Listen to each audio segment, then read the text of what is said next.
Shalom, shalom, shalom, bien-aimés dans la foi. To pesi nzambe merci. Asali biso ngolu lisusu. To eba kozala na ligne to na plateau yako sala émission oyo lolenge to mesana ko sana bino. Soki nzamba sala te nde biso ba o lelo to za wate. Merci na télé la foi en Jésus.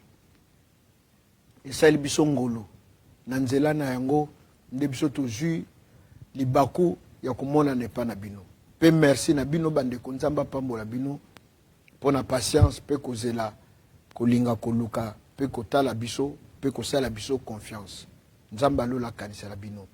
Ngana zali wa bino Pasteur Serge ya église centre d'impact chrétien.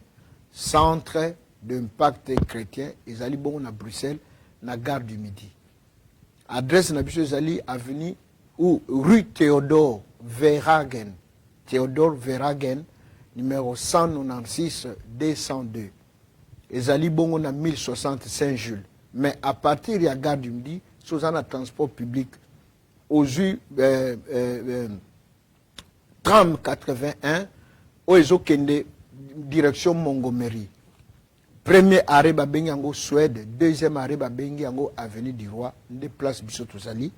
Numéro na biso ya téléphone yango wana ezo véhiculé bokoki ko benga biso wana ou bien tozape na deuxième numéro ezali plus 32 466 09 44 51.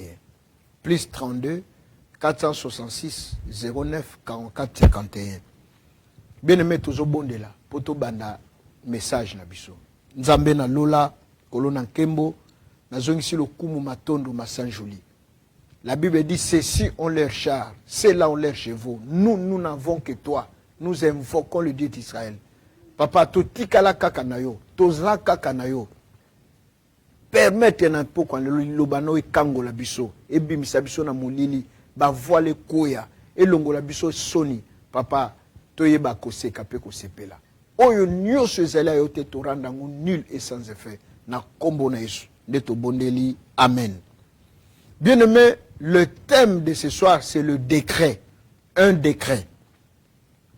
Un décret c'est quoi? Décret babengi yango soit décret ou édit royal ou sanction ou embargo ou sentence ou jugement.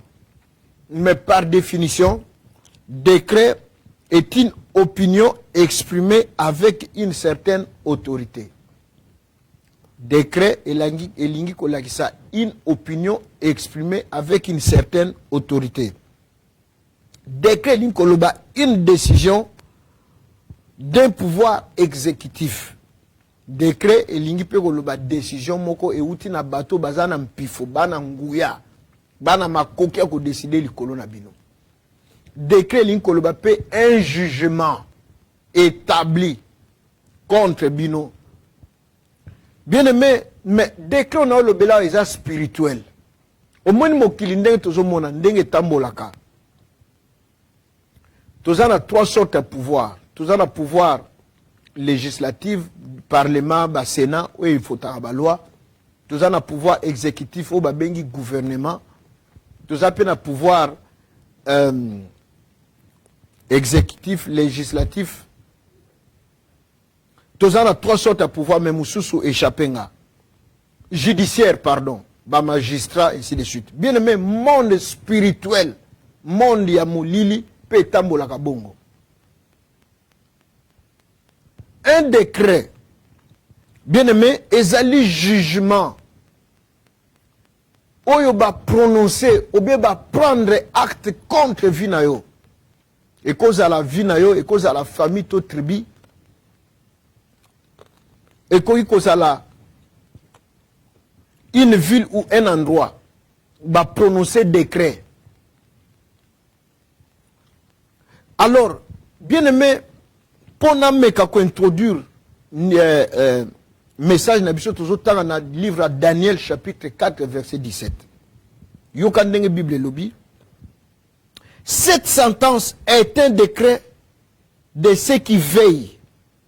Cette résolution est un ordre de saint, afin que le vivant sache que les Très-Hauts dominent sur les reins des hommes, qu'il les donne à qui il lui plaît et qu'il élève les plus vils des hommes.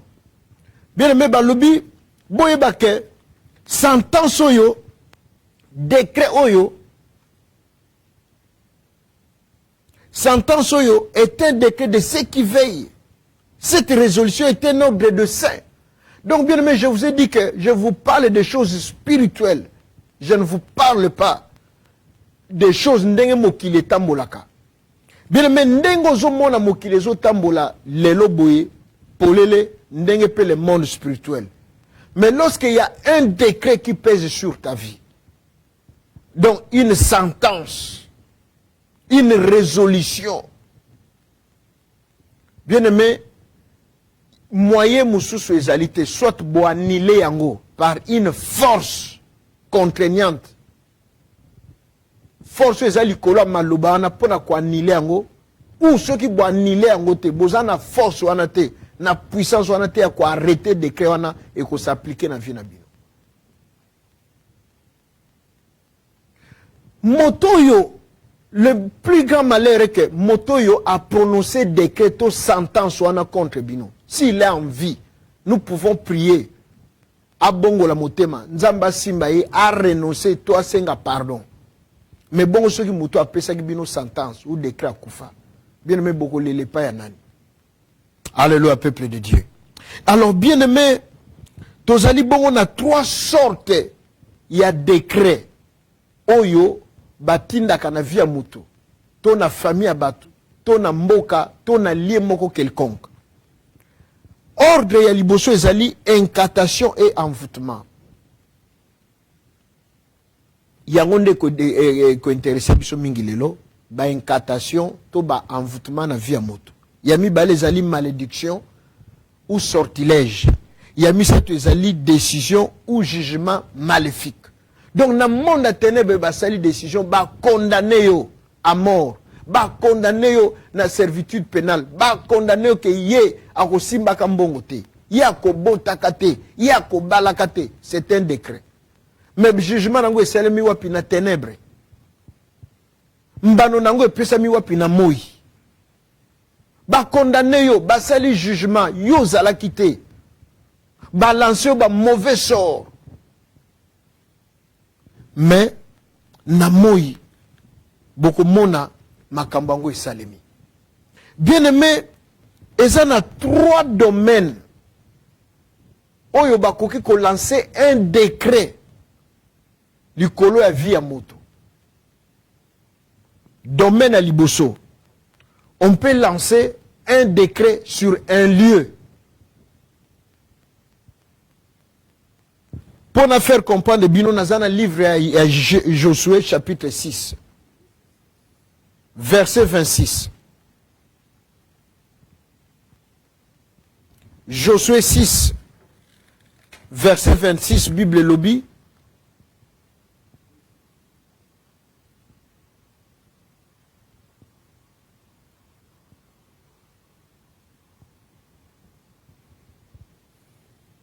Ce fut alors que Josué gira en disant, maudit soit devant l'Éternel l'homme qui se lèvera pour rebâtir cette ville de Jéricho.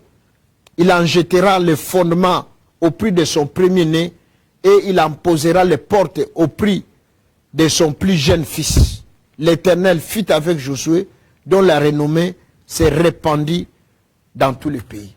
Bien-aimé, Jéricho, tango Josué, à quoi ici Jéricho, mira Jéricho, Oto yemba kanabanzembo, mira Jéricho, Jéricho, Jéricho. Tango Jéricho et quoi il a na mabele. Nde Josué a zuli loba. A lobi maudit soit devant l'Éternel. Moto kozwa initiative. Yako rebâtir ville oyo. Tango azo poser fondement po bana musala, mwana ne liboso ko kufa. Ce qui a s'entêté à continuer, tango azo sili sa fondement, mwana ne asuka. Donc eko lia yo bana nyoso. Donc el akisi nini? Batu bakanisa mi bato batanga ka livre oyo. Bakanisi donc okufi sabana mi balé. Mwana liboso akufi. Ensuite, tango yeko sili sa mwana suka non. Donc e banda ko lia yo bana ya liboso akufi tango bandi tango ju initiative o bandi ko timo ya libulo tonga bana ba bandi ko kufa. Ti tango zo sili sa ozali susu na bana te. Donc balancer malédiction sur un lieu, sur une ville. Yangwana bozo mona ba vie ya bato. Ozalaka no bien na Bruxelles, mo komi na Paris, place ozo vanda vie à moto marché kali susute. To ozalaki bien na Bruxelles mais tango komi na Mons.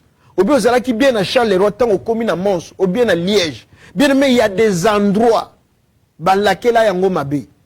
Il y a des endroits à cause des circonstances to makambo esale makawana. Bien mais il y a quelqu'un qui a lancé un décret. Et ça le col à David a télémé le montagne de Gilboa. Il n'y aura ni sur toi, ni pluie, ni rosée. Pourquoi? Parce que les héros sont tombés. Et ça allait place Saoul, na monane à Koufa Jonathan. Or que Jonathan, azalaki muninga ya David.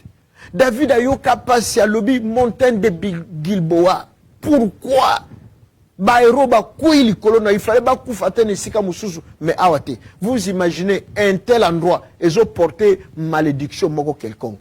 Yo innocent, ye bazo teka terre wapi na maluku. Alors, sombi 5 terrains bala moko.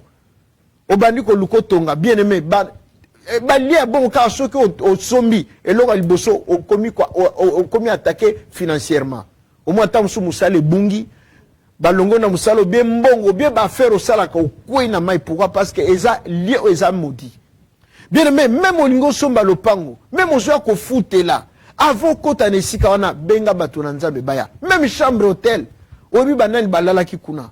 Basala kinini bisoto kanisaka ka mutu azu mwasi na mobile bake bakuta un hôtel non hôtel eza isika ba magicien bato science occulte ba bongwa na ba nyoka ba bongwa na ba nyama bazo sala benkatation pour ba détruire mokili bien mais avant kota nesika eza te ponda ko eza prie bien eza na Montfleury ou bien eza na ma campagne to na Gombe non bondela mbongo batongela ndako wana yebi bipai bazo ngo tamso eza makila ya bato.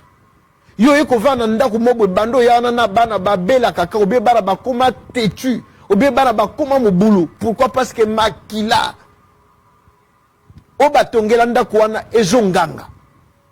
Na livre Genèse chapitre 4 verset 10 Bible lobi nzamba lobi na Caïn a lobi les cris la voix du sang de ton frère ezonganga tie pananga. Ozova na ndako moko boy kitoko appartement moko ya bien mais bien mais ba tongela ngo na mbongo nini yangwana tango bokotika boy bochema bobani ba problème à santé tango bocheka makolo bien mais ba longol bino misala ou bien problème beaucoup na problème ya mbongo. Pourquoi? Parce que le lien a été maudit.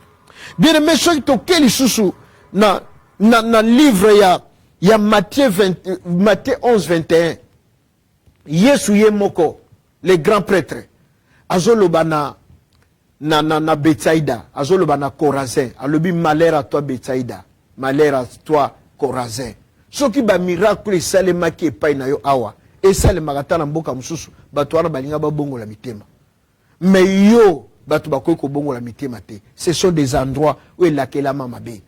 Bien aimé, voilà pourquoi je dis faites très attention tango zo kende ko vanda nesika tango zo somba terrain mbongo na motoki mbongo na pasi bien aimé benga batu na nzambe baya na huile d'olive baloba maloba basala sinon bien aimé esika wana il y a des endroits aussi et pambwama au sel peut makambo zo kende mais certains endroits et laquelle mamabe mais par précaution comme bato mayele balobi na biso mieux vaut prévenir que guérir. Autant mieux ko benga batu na nzambe bayeba pamboli pe bayebi ko bondela pona esika wana. Bien aimé, avant de passer na une histoire moko, il est arrivé na Kinshasa, bien aimé, na jeune moko boye, a outaki kozwa musala, il y a bien, bazo fute mbongo, bien, à Bali, azana mwasi na bana mi bale, asumi mi tuka mi bale, vi penza bien. Mais comme azala ki na chantier na ye, azo tonga lobi, en attendant chantier si la, na keko vanda, na lukesika. Mais boyebi batu wana tonga akomi ko mona mbongo, akomi ko sima mbongo, aoluka pa vanda na ndako yo, ya ye moko. Wazana bazo kabolate ke porte au voisin abimakawa, po ba swana kate, ou bien ba viola ki mona ne ou bien boy, pour se mettre à l'abri, en sécurité fois le pango azaï moko. Or le pango yaya qui ko foute la bien aimé, le pango ana ceux qui côté riche, au bima place ana pauvre. Bien aimé, il y a des endroits au côté riche, au bimi pauvre. Bien aimé, il y a des églises au côté riche, au bimi pauvre. Au côté qui n'a marié, au bimi célibataire, divorcé. Au côté boina bana, au bandi ko koufe la bana, ezana bandaku, il y a des lieux comme ça. Bien aimé, ndeko mobali oyo, aye, a bandi ko foute la ndaku wana.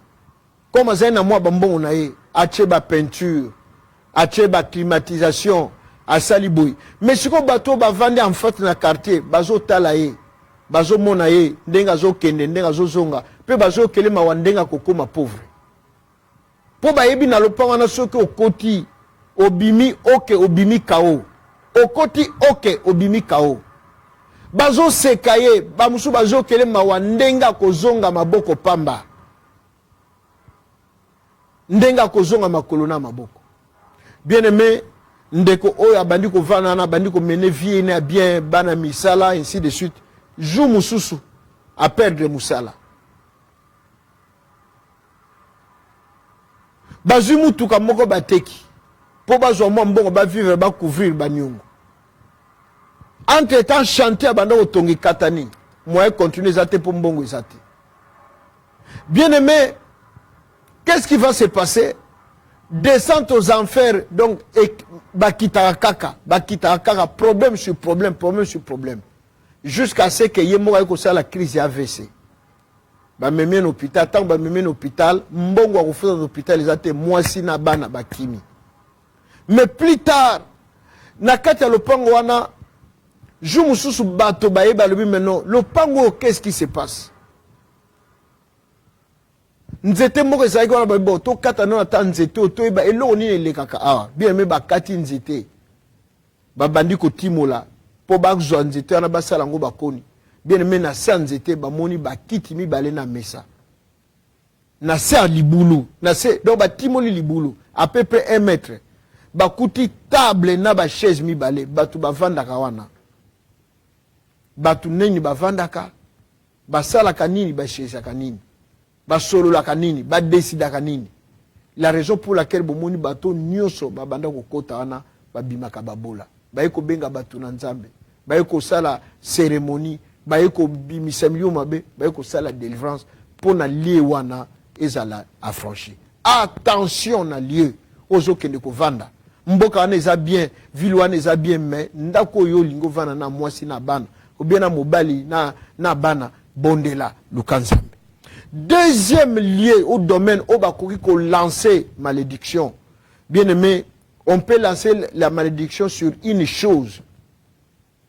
Bako lancer eloko moko boy, ba lancer la malédiction. Exemple une voiture.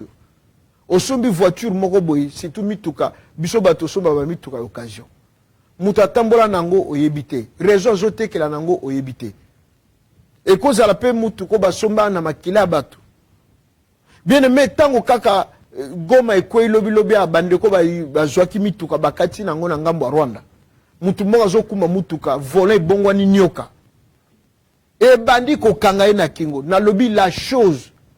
Sur la chose on peut lancer peut-être mukolo mutuka place à vanda ki alobi ah mutuka na monela ngo pasi boy na boy akoloba makamwe ko kanga. Peut-être na mbongo akisi, peut-être pas banda bongo na nyoka. Bien aimé, peut-être mutuka moko boye papa na bango akufaka atikela bango yoye oyibi okekoteka. Bien aimé, il y a des choses comme ça qu'on porte le malheur na kati ya vie et comme memelo ba trouble. Troisième domaine où bakoy ko lancer malédiction, tout décret maléfique ezali sur une personne, sur une famille, sur un peuple ou sur une tribu. Bien aimé, décret yangonde to bengaka ba lois établies na kati ya ba famille. Soki ba lansango likolo ya moto. Yo kobonga kate. Yo okobota kate. Vina yo ekozala kaka boy. Yo ko telengana kaka. Bien aimé na Bible, pourquoi Israël tango ba bimi na Égypte bazo telengana? Or que lelo ba laksi biso kezaki voyage moko 9 jours ba komi. Na tango wana lelo kutu un jour bato ba okatisa na bis. Mais c'est parce qu'il y avait une parole de malédiction qui pesait sur eux. Tango parole de malédiction ezo tambo likolo ya moto, moto wana komona nzela te. Vina ye akoma kamitelengano. Akomi vagabond. Lelo awa lobi kuna. Alors, élément oyo ekoko sala keno mutuba lakele imabe, bien aimé, la première des choses, on peut lancer un embargo ou bien un décret sur un esprit de célibat. Esprit à célibat.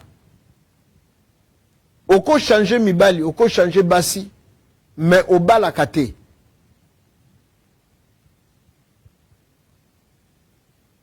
Beaucoup ça la bé fort nyoso, oko za la logique, on se comporter bien, jamais liba le koya. Bien aimé, deuxième chose, bakoui ko bois que la bino décret ya limitation d'esprit à pauvreté. Bien aimé, limitation est que nyoso zo sala et zo marchete. Ata ba biso ke batu bazo lokota diama a bazo lokota mbongo awa yo soko ye eloko zo sale mate ba limiter bino ba bloquer bino likolo a parole. Bien aimé, bobo sanate tango Yesu amoni nzete wana azalaki na espoir ke bakokuta mbuma balia babuka balia me baye nzete ezalaki na mbuma te. Yesu albaini na lobi plus personne ne mange de ton fruit. Nzete kauka ki le lendemain. Ndenge moko na parole, décret, malédiction. Na lobi, limitation, esprit à limitation. Deuxième point, esprit à limitation na pauvreté. Et ça na pauvreté moko, na ba famille moko, to na vie moko moko, pauvreté moko extrême. Bien aimé, ozo mona penda moto pour sanzo te échanger l'ikola pauvreté, à fané, à baby.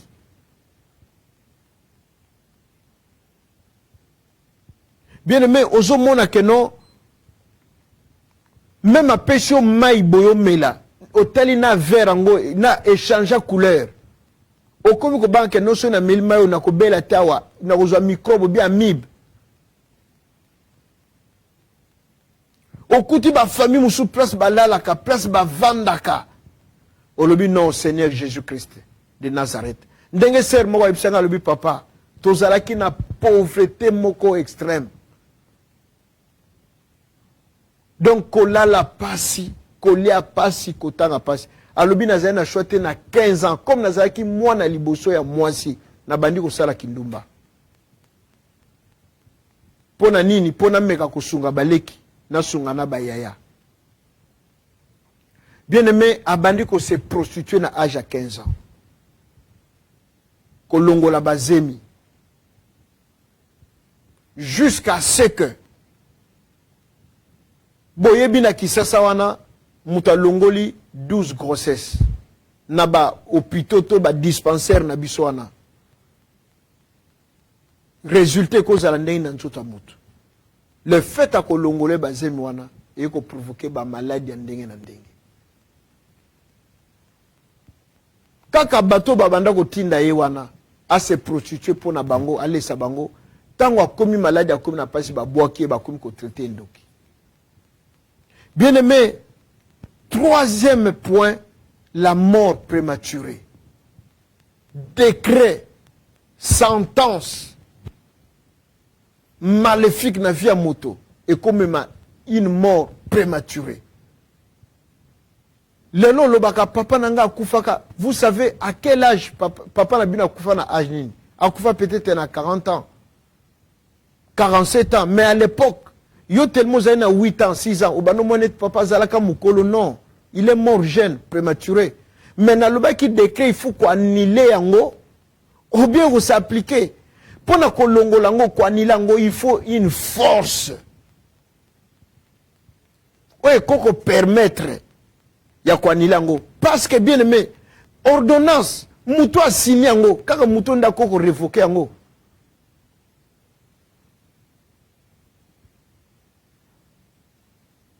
décret muto ya prononcaki kaka yenda zana capacité yenda zana pouvoir ya kolongola yango bozo mona dans certaines familles chaque année ou chaque période quelconque moto il faut kufa. Pourquoi? Parce qu'il y a un décret baloba que awa bino à cause de ceci ou à cause ya makambo bosail boko mona ndenge bo banda olandana et batu balandana ka bakufa kaka mort précoce, mort prématurée. Batu bazo kufa tamso na se apongi, bazo kufa na accident. Liwa moko bizarre, mystique. Pourquoi? Parce qu'il y a un décret, il y a une sentence. Il y a un embargo bapé Sabino. Jamais beaucoup qui sera 50 ans. Parce qu'il y a une parole. Oh, yo bien-aimé, balobela sur Bino. Voilà pourquoi ce soir, Yangwana Nazolo Bake, décret, eza eutaka toujours na moto moko. Il y a une personne, à cause de makambo bosalaye, ou à cause de haine envers Bino, ou bien jalousie, à cause de lancer décret na famille pour na ba calamité, ba événement malheureux et s'abattre tout la na likolo na Bino. Comme je le dis, moto a lancé un décret, yé kakanda zana possibilité, ton a capacité à kolongola. Ya kwa nile. Ce qui est vivant, à quoi bongo la motema, à quoi senga pardon dans un jour, bon moni peut sort na bino échanger. Mais bien aimé, s'il s'avère que motowana a kufa, bien aimé, elingi kolobate que non, le kola tata mwasi oyo, ou bien mama kuluto, ou bien papa, mama, azalaki moto misala, azalaka boye, le kola kufe sili non. Bien aimé, avant Moutouana Koufa, yeba qui est assez à contaminer, assez à transmettre, assez à... Donc avant Koufa, Azalaka bien aimé, rassurer que mission accomplie. Donc bon le bâté que non, au moins oncle wana, Azay Moutouanini, Yelokola Koufi, Bisot Lukuta, avant Koufa, il a accompli la mission. Assez à transmettre, assez à précipiter. Succession, ils ont tellement assuré Ndakei. Bien aimé, on peut vous envoyer des maladies chroniques, des crèmes qui s'appliquent dans la vie, des maladies chroniques. Maladie moko boy papa zalaka nango bana bazola nana ou bien bakufa nango ou bien wumelaka longtemps et zwa kabino mbongo et zwa kabino vie et s'il sakabino esengo. Ce qui mouto a lancé décret wana aza en vie, je l'avais dit tout à l'heure que il y a moyen qu'ako bongo la motema quelque chose peut se faire.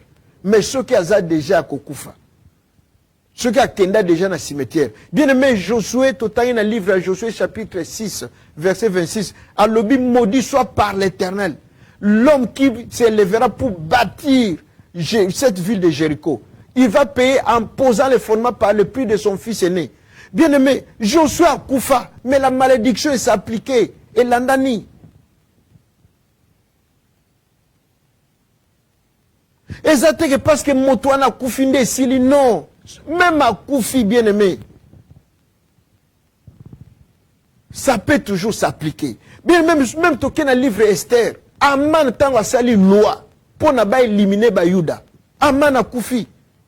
Ba pandreye. Nanzeto lingaka bouma mardoché. Mais malgré ba pandreye, bien aimé. La loi a continué. Il y a qu'on s'exécuter. La théorie de l'acte contraire. Celui qui nomme et celui qui révoque. Bien aimé, ce qui moto oyo asala qui décret et kanila qui angote. Bien aimé, et qu'on s'applique et qu'on l'anana de génération en génération. Alors pour qu'on annuler le décret, il faut prier. Spécifiquement. Na domaine moko quelconque ko ba lobé pa na bino soit mabale kufaka soit beaucoup vandaka plus de 10 ans en mariage te. Il faut mena bo bondela bolelela nzambe bo benga batu na nzambe ba bondela afin que malédiction na mauvais sort ba lança qui na famille na bino kende. Mais ceux qui bo sali angote bien aimé ko s'appliquer. Donc bo se contenter que ndoki wana kufi, mutu wana kufi, yenda bien aimé parce que vous portez makila ou bozo porter et outinae. Et la malédiction va se suivre. Voilà pourquoi ce soir, bien-aimés, nous arrivons à la fin de notre message. Bien-aimés, possibilité, nous ne pouvons qu'annuler le décret. La Bible dit dans Colossiens chapitre 2, il a déchiré l'acte dont les ordonnances nous condamnaient. La Bible dit, Christ est apparu pour détruire les œuvres du ténèbre. Lorsque nous référons ces choses, ce n'est pas que Biloko est terrible. Non, Jésus-Christ est au-dessus de tout nom. La Bible dit, il a reçu le nom qui est au-dessus de tout nom. La Bible dit, crois au Seigneur Jésus, tu seras sauvé, toi et ta famille. Bien-aimé, car nanzela na Yesu, nanzela prière, nde tokoko longa mikakatano oyo, nde kokoko bima na ba décret maléfique satanique au batira biso na famille. Voilà pourquoi, bien-aimé, Christ est apparu pour détruire les œuvres du ténèbre. Tozo kende na poko alelo pona ko bondela. Je vous dis tout le temps que awa na télévision, tana biso ezali, c'est tout à fait normal. Nous ne pouvons pas déborder. Mais il n'y a qu'en église. Je vous invite, mon frère, ma soeur. Il n'y a qu'à assister à l'église. Il n'y a qu'à bondir les longs. Il n'y a qu'à donner la délivrance. Tout ce que vous voyez, tout ce qui vous arrive, c'est le fait des hasards. C'est des choses provoquées, des choses arrangées. Des choses coordonnées pour bébé sabavina bino. Sinon, bien aimé, de génération en génération, bogotika à la boue, bogosala que le côté. Bien aimé, ce soir, toujours qu'il ne kobonde là, na kobona isumasia.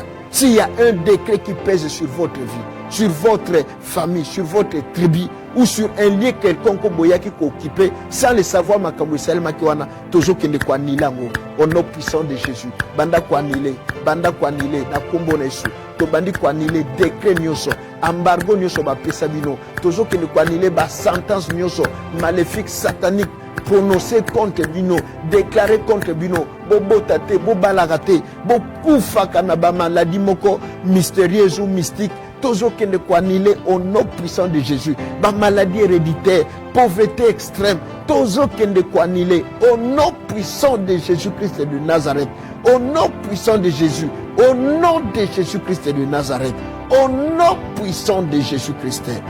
Que ton nom soit béni, créateur de toutes choses, maître des temps et des circonstances. Papa, ce soir, famille moko kangwama, famille moko bima, papa n'envoûtement, famille moko bima na balien maléfique, satanique, au nom de Jésus-Christ. Papa naza ko annulé ba déclaration, naza ko annulé oyo bato baloba to basala to malheur moko batikela bango na famille. Na kombo na Yesu Masia. Papa makila no bombe jipika elongola semence nyoso ezali yote prends le kumu ya kombo na yo dans le précieux merveilleux nom de Jésus. Nous avons ainsi prié. Merci Seigneur. Bien-aimé, c'est votre humble serviteur le pasteur Serge Pedrignon Nazali Bongo, pasteur de l'église Centre d'Impact des Chrétiens. Nous sommes à la gare du Midi. Notre numéro Yangwane Zole Kawana. Et notre deuxième numéro, c'est plus 32 466 09 44 51. Ne manquez pas de nous téléphoner. Que Dieu vous bénisse au nom de Jésus. Amen.